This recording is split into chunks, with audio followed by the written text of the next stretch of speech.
नमस्कार दोस्तों। कल हमने अध्याय 1 का टेस्ट लिया था। ये सभी क्वेश्चन 15 क्वेश्चन थे लगभग। सभी क्वेश्चन एक एक नंबर के थे, तो साथ में आप मिलान करते जाइए आंसर। आज हम उनको हल करेंगे। तो हमारा पहला क्वेश्चन था, मानव भूगोल मानव समाज एवं धरातल के बीच संबंधों का संश्लिष्ट अध्ययन है, ये कथन किसका है? तो दोस्तों, पैट्रिक रेडजोल जो है, उन्होंने मानव भूगोल की यह परिभाषा दी थी। दूसरा क्वेश्चन है, एलन सैंपल के अनुसार मानव भूगोल को परिभाषित कीजिए। कि एलन सैंपल ने क्या परिभाषा दी है मानव भूगोल की? दोस्तों, आंसर है, मानव भूगोल चलचल मानव अस्थायी पृथ्वी के पारिस्थितिक संबंधों का अध्ययन है। एलन सैंपल ने क्या परिभाषा दी कि मानव भूगोल चंचल मानव और अस्थायी पृथ्वी के पारिस्थितिक संबंधों का अध्ययन है। सवाल आपको प्रश्न सही होगा तो 1 नंबर देते चलिएगा। आगे, एंथ्रोपो जोग्राफिया पुस्तक किस भूगोलवेत्ता ने लिखी? तो दोस्तों, जो ये पुस्तक थी एंथ्रोपो जोग्राफिया और रेडजेल ने लिखी। सही है तो 1 नंबर। चौथा क्वेश्चन था, किन्हीं 2 प्रमुख विचारधारा शाखाओं के नाम हमें लिखना है। भारत भूगोल को किन 2 प्रमुख शाखाओं में बांटा गया? तो दोस्तों, भौतिक भूगोल और मानव भूगोल, ये 2 शाखाओं में बांटा गया है। और 5वां क्वेश्चन था, मानव भूगोल की 2 प्रमुख विचारधाराओं के नाम। तो 3 विचारधाराएं हमने पढ़ी थी, उनमें से 2 विचारधाराओं के नाम लिखने थे। तो नीतिवाद होगी और संभववाद, ये 2 विचारधाराएं होगी। अगला क्वेश्चन, मानव भूगोल में किसका अध्ययन किया जाता है? तो मित्रों, मानव भूगोल में वातावरण तथा मानव के पारस्परिक संबंधों का अध्ययन किया जाता है। ये मानव भूगोल में किसका अध्ययन किया जाता है? मानव के जो वातावरण है और जो पारस्परिक जो संबंध है, उसका अध्ययन किया जाता है। ये हमारा 6वां क्वेश्चन था। 7वां क्वेश्चन था हमारा, संभववाद में किसे अधिक प्रभावी माना है?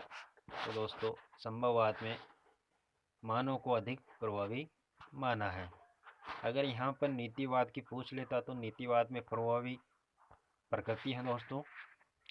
और 8वां क्वेश्चन था हमारा, 1930 के दशक में मानव भूगोल का विभाजन किन 2 रूपों में हुआ? तो दोस्तों, 1930 के दशक में मानव भूगोल का विभाजन सांस्कृतिक भूगोल और आर्थिक भूगोल में हुआ। 2 विचारधाराएं थी है। आधा नंबर कर करके आपको नंबर दे देना है।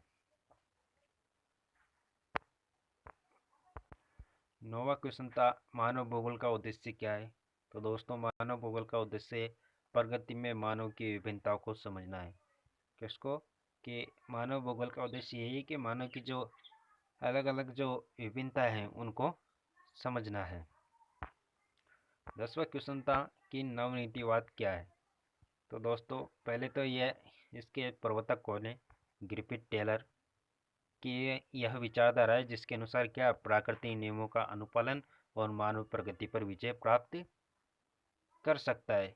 कि मानव प्रगति पर विजय किस प्रकार कर सकता है? कि प्राकृतिक नियमों का अनुपालन कर मानव प्रगति पर विजय प्राप्त कर सकता है। यह था 10वां क्वेश्चन। 11वां क्वेश्चन था हमारा, आधुनिक मानव भूगोल के जन्मदाता कौन थे? तो दोस्तों, आधुनिक मानव भूगोल के जन्मदाता फ्रेडरिक रेडजेल है। 12वां क्वेश्चन था, मानव भूगोल की उपशाखाओं के नाम लिखते हैं। तो दोस्तों, लगभग हमने 5 उपशाखाएं पढ़ी थी। पहले थी सांस्कृतिक भूगोल, आर्थिक भूगोल, सामाजिक भूगोल और राजनीतिक भूगोल, चिकित्सक भूगोल। ये 5 उपशाखाएं हमने पढ़ी थी। और 13वां क्वेश्चन था, मानव भूगोल की प्रगति को समझाइए। कि मानव भूगोल की प्रगति कैसी है? तो दोस्तों, पृथ्वी पर जो भी मानव निर्मित दृश्य दिखाई देता है, उन सब का अध्ययन मानव भूगोल के अंतर्गत किया जाता है। अतः मानव का केंद्र बिंदु क्या हो गया? मानव का क्रियाकलाप। तो यह था मानव भूगोल की प्रगति, जो हमारा 13वां क्वेश्चन था। और अगला चलते हैं 14वें क्वेश्चन पर। तो 14वां क्वेश्चन था हमारा, मानव भूगोल के त्रिसंतुलक घटकों के नाम। त्रिसंतुलक घटकों के नाम हमें लिखने थे।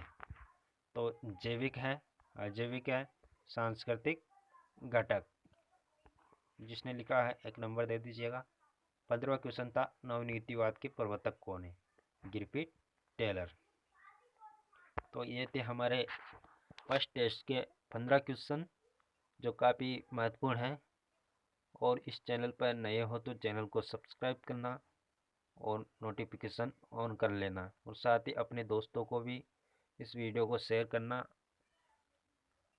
धन्यवाद। जय हिंद, जय भारत।